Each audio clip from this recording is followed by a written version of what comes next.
welcome back to Real Shame. Come on in here. It's the show where the two of us talk about our list of movie blind spots, movies that for whatever reason or other have passed us by over the years, and now we're watching them and we're discussing them on camera for the first time. Neither one of us knows what each other thinks about the movies until we actually sit down and hit record and start filming. My name's Andy. And I'm Adam. And this week we're going to do a couple of movies from my list of shame. Here to tell us about the first movie, Mr. Adam's going to tell us all about it. All right. A group of college-age buddies struggle with the imminent passage into adulthood in 1959 Baltimore in Diner.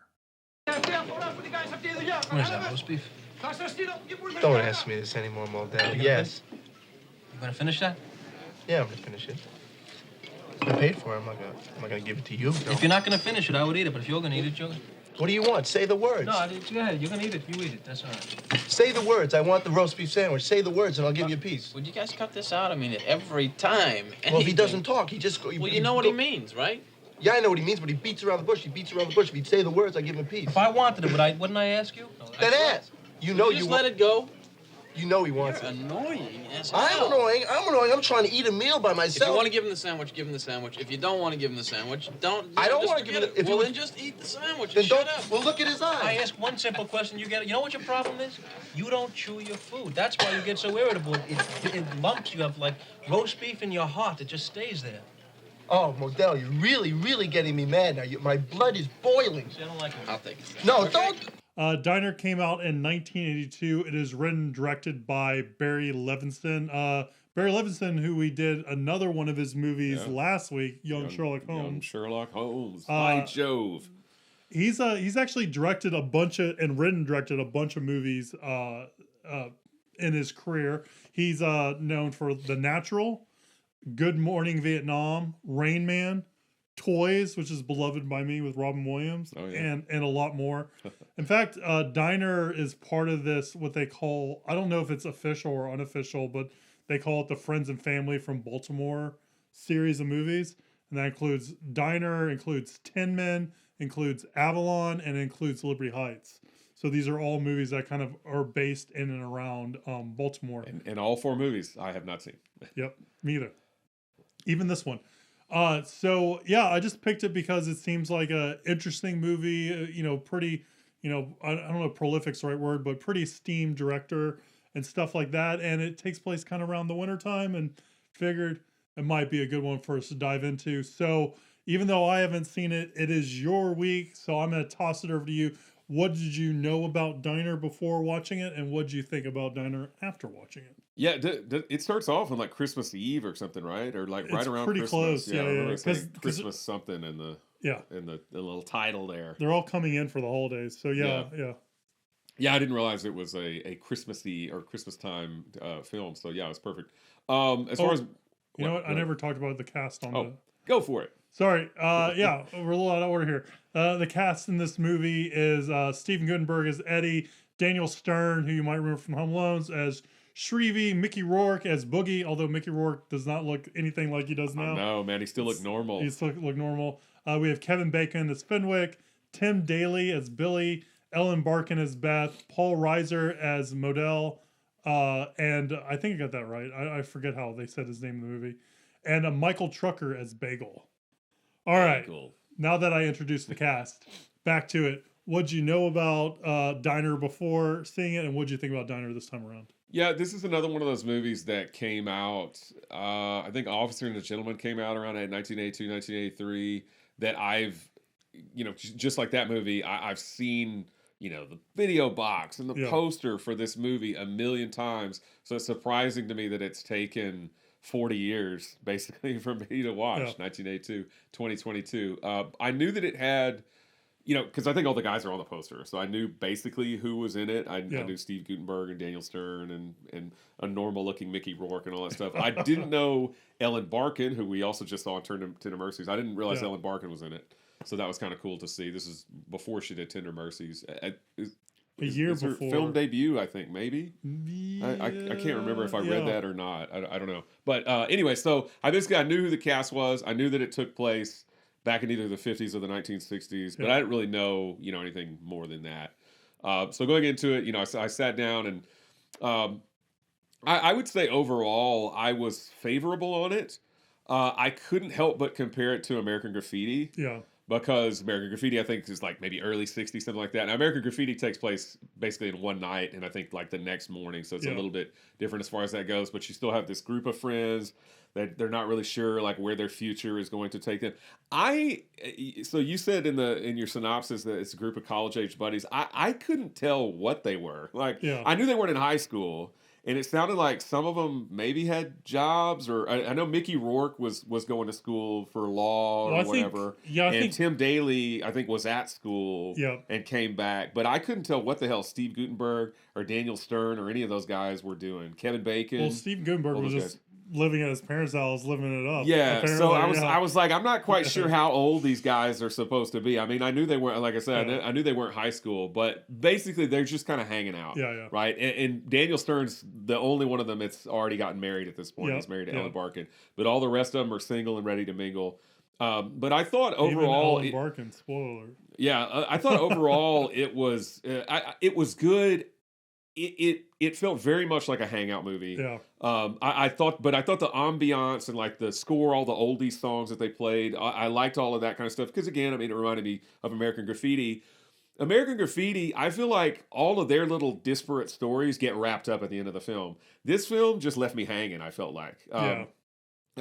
some of the stories kind of get wrapped up. One of the big stories is Steve Gutenberg. Is he going to marry this girl or not? Which, by the way, if I was getting married to this girl and I was like, if she fails the football entrance exam, we're not going to get married. My parents would be like, screw that, you're getting married. Like we're paying for this. Like it's not going to hinge on whether or not she knows all the answers. It's so weird because it's like days out from when they're getting married. Yeah, it's who like does you that? already paid vendors. You already Right. There's no it's possible way that I would be able to call a wedding off or would. Apparently, Barry Levinson based this off of like some cousin that he knows that did the same thing.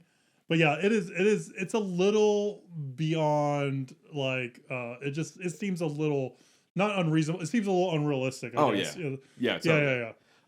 But basically at the end of the film, it doesn't wrap up everybody's kind of story. And so when it ended, I was like, that's it? Like it really did. It kind of left me hanging. But overall, again, I thought the performances are good. Basically every single person in the cast went on to be famous. Yeah. I mean, all of these people, they do a good job. And again, the ambiance and the music and everything, the old cars, all that kind of stuff. I liked it as far as that goes. I didn't love it, and I definitely don't love it as much as American Graffiti, but I still thought it was decent overall. I mean, I would say I'm favorable on it. Gotcha. What about you?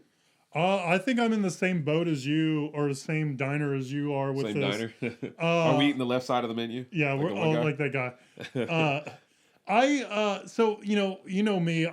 Typically these kind of movies aren't really my kind of thing because I like a plot that's kind of propulsive, and movies like American Graffiti, and I'd even say what's the one that Austin filmmaker did that has Matthew McConaughey in it? Days of Confused. Days of Confused. Like I feel like those are a little bit more propulsive, and probably because they do take place in like a shortened period of time. Mm-hmm. Like I Want to Hold Your Hand, does.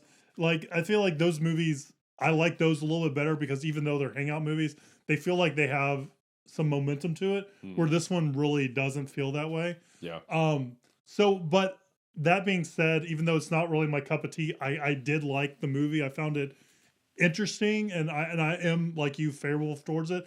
I found I found Kevin Bacon pretty interesting in the movie. He's kind of he's like a psychopath. He's a psychopath, but he's aloof. He's weird. He's really good at trivia, guy. and he gets really drunk and then wants to fight. Yeah. And then Steve Gutenberg was interesting, but I know someone in real life that he reminded me of, and I was telling Kirby about it. And I was just like, I can see this person being this Steve Gutenberg character and stuff like that. So I guess there was I was able to draw like similarities to people I know, I guess, in this, and that's pretty good. But yeah, that made me more favorable towards the movie. But I think overall, I kind of liked it. I wish it had something going on, something they needed to do, or something that was going to happen, or big event, like a can't hardly wait kind of thing, a big party Yeah. or something like that. I wish it had that to kind of add some propulsion to it a little bit. But you know, them hanging out in the diner and stuff like that, that draws. I can also draw lines back to when I was younger and hanging out in Denny's and stuff like that. I was just gonna say Yeah. I hung out at Denny's Yeah, because yeah. it was open all night, and we would sit there and just talk. And Yeah. yeah, it was crazy. So so that part, I guess I kind of have like a little bit of nostalgia for, Yeah, because totally. I experienced something very similar to that, even though it wasn't in the 1950s because I'm not that old. So that kind of stuff I thought was pretty interesting. I think, you know, yeah, I'm trying to figure out if any of the character stories are really as interesting in this one, because I feel like it focuses a lot on Mickey Rourke and then Steve Guttenberg are really kind of like the foremost. Yeah, them. nothing really happens with the Paul Reiser Yeah. character. He's just kind of background. Who was the guy so- was it Kevin Bacon who was breaking windows at the party? Yes. Yeah. Because he's Yeah. crazy. He's got a screw loose. He does. Yeah. I When he wasn't. flips his car over, it's like, who would? Yeah, like I was how like, much how was did that he car? do that? Yeah. I know he's like, oh, he's kind of on the embankment around. I was like, still, I that was would be like- hard. I was more worried about like what is the cost to doing that to the Yeah. car? Like, what is it going to take to fix that? Like, where's He's the that nuts. money? Yeah. I mean, really, he's nuts. I thought his Yeah. character was very, very odd. His character, I don't feel like anything was ever really resolved with him. I don't know Yeah. what he was going to do. The Steve Gutenberg, or I'm sorry, not Steve Gutenberg, the Tim Daly character, he got that girl pregnant, but she didn't really love him, but he wanted to Yeah. get married to her. That never gets resolved. Yeah, I feel It's like just kind of like that eh. should. I feel like we really got a whole lot of nothing. Yeah, We got, and like Tim Daly, we got a whole lot of that's nothing. the kind from of thing that yeah. I wish this movie would have wrapped those Yeah. things up. I wish I would have had some sort of closure to that. Daniel Stern is having marital problems with Ellen Barkin. I Yeah. guess they kind of get wrapped up because they're at the wedding. I think he's dancing with her and he's like, I made us a trip to the Poconos Yeah. for 10 days. And so it seems like they're going to be happy or what, even though She- shortly before that, she was going to bone Mickey yeah, Rourke, yeah, you know, and wear a wig and everything. So it's weird. Steve Gutenberg's character honestly kind of reminded me of his character in Home for the Holidays. Kind of like uptight and just Yeah. like, kind of whiny about everything. He He just was kind of similar in that film. to me he came off very like man childish Yeah. and all that kind Totally, of stuff, totally. and like Just very living at like home, like you Arrested said. Development and all that kind of Yeah. stuff. The I was gonna, Mom, make me a sandwich. Mom, make me a She's like, sandwich. no, get And your then- ass out of bed. he just whines enough and she does it. And she pulls a knife on him. Yeah, it's so weird. I was gonna ask the Mickey Rourke and the popcorn scene. Do you think that was the first time that was ever done on celluloid? Yeah. Well, I don't know if that was the first time, but I was cracking up. Oh, during that's that part. funny. I thought it was hilarious. I was just like, that's one way to do it. That's Yeah, one way to yeah. get her to touch your pecker. yeah. Yeah. Well, He's things that- determined to win that bet. He's Things gonna, that could only happen in the 1950s and be filmed in the 1980s that Yeah. would not fly these days. No, it would not. That would be So interesting. very strange. Yeah, that's kind of where I am with the whole movie. Basically, MGM was reluctant to release the film because they didn't think it was going to be a commercial success. But then the famous film critic Pauline Kael, who I think you've mentioned her before and you've read a few of her reviews. Yeah, before and I stuff like that. her. She's very tough. She's Yeah. a very tough critic, but yeah, I like her. But apparently she wrote a glowing review of this movie in the New Yorker, and then that MGM was like, if she likes it, we can maybe do something with this movie. So Pauline Kael gave her blessing. We'll go Yeah. ahead and release it. Okay. for sure. Yeah, that's cool. I have one more bit of trivia, but is there anything else you want to say about Diner? Nope. I think we got it. We covered it. All right. So Diner was nominated for Best Writing Screenplay, written directly for the screen is the name of the whole category. And it didn't win, but it was nominated for that. I think it lost to Gandhi, if I remember correctly, from the trivia. I might be wrong. I could see that. And then it also got a Golden Globe nomination for Best Motion Picture, Comedy, or Musical. So I thought that was really cool. But didn't win that either. Did not win that Oh. that either. No, I know Gandhi didn't win Best Comedy or Musical. So It wasn't. It wasn't a comedy. no. Well, maybe to some people, but no. Yeah. Not So classified. we know where we land on it. We're kind of, would you say lukewarm? A little bit better than lukewarm? I'd say better than lukewarm. Yeah. I really was. I did feel like it left me hanging. Yeah. I was like, I need to know more about what happened with Tim Daly, what happened with this person, or Yeah. whatever. Like, I didn't get enough resolution for all the stories. And I needed more momentum to it and stuff like that. Like, but we're the critics on this bad boy. Very fresh, 91% fresh, Wow. as a matter of fact, with a 78% freshness score for the audience. 2 thumbs up from Siskel and Ebert, and Leonard Maltin really liked it. 3.5 stars for Whoa, Leonard Maltin. That's very high for him. Yeah, a lot of very positive critical acclaim. I wouldn't be that high on it, but I'd still give it a positive review, All or have given it, I guess. Yeah, I'm not 3.5 stars, but No, I wouldn't give it that. 2.5 probably for me. yeah. Right there in the middle. Well, that was Diner. Excuse me. On these Monday episodes, we like to talk about what we've been watching, and it's been a while since I've talked to you. Have you watched anything good lately? I don't know about good, but I have watched a couple of newer films from 2022. Okay. Just kind of looking around. I'm so lazy these days. I never feel like putting like a physical disc in a player. I'm just like, what's streaming? As I lay on the couch and get fatter and fatter, I'm like, what's streaming? So I saw that Hulu was streaming Crimes of the Future, the new David Cronenberg film. Yeah. Starring his life partner, Viggo Mortensen. No. Is it on the Hulu? guy that It's he's on working? Hulu? It is on Hulu, yeah. Okay. I believe it's Hulu. But I'm only kidding about the life partner part, but I know that he and Viggo Mortensen have made a lot of movies together. Eastern Promises, History of Violence. They have a very good working relationship. And Viggo Mortensen made his film with Lance Henriksen, and I think David Cronenberg has a bit part in that. So they're in each other's films these days. So I watched Crimes of the Future. I didn't know anything about it. I mean, I don't think I ever saw a trailer for it. I just knew that Cronenberg had a new film. I've seen, I think, just about all of Cronenberg's other films. So I guess I kind of knew what to expect. It was okay. Yeah. I didn't love it. I didn't hate it. If you've seen enough of David Cronenberg's films, you know you're gonna get like some icky visuals for sure, some like grotesque kind of stuff. Yep. It seems like a lot of his stuff is kind of futuristic, which of course this is futuristic. I think the idea is kind of cool. This movie honestly had a lot more silliness to it. I don't think when I think of Cronenberg, I don't think of silliness. Yeah, I don't think levities in any of his languages. But this movie, like Kristen Stewart is in it, and her character and the guy that, because she's like works for like the bureau or something. Mm-hmm. Her and this guy that she works with are just silly as all get out, as far as I'm concerned. Like I thought their whole approach to and I'm not saying their approach to their characters was bad. It was very broad and very like trying to be funny kind of thing. So I felt like this movie had a lot more kind of weird comedy in it, which I don't think was bad necessarily. It was just weird for a Cronenberg film. Yeah. Some of the visuals, again, because Cronenberg does this, to me, they just look so stupid. Yeah. I thought some of the visuals just looked really, really ridiculous. And Viggo Mortensen's performance is not bad. It's interesting. He does some kind of interesting things with it, but I don't know.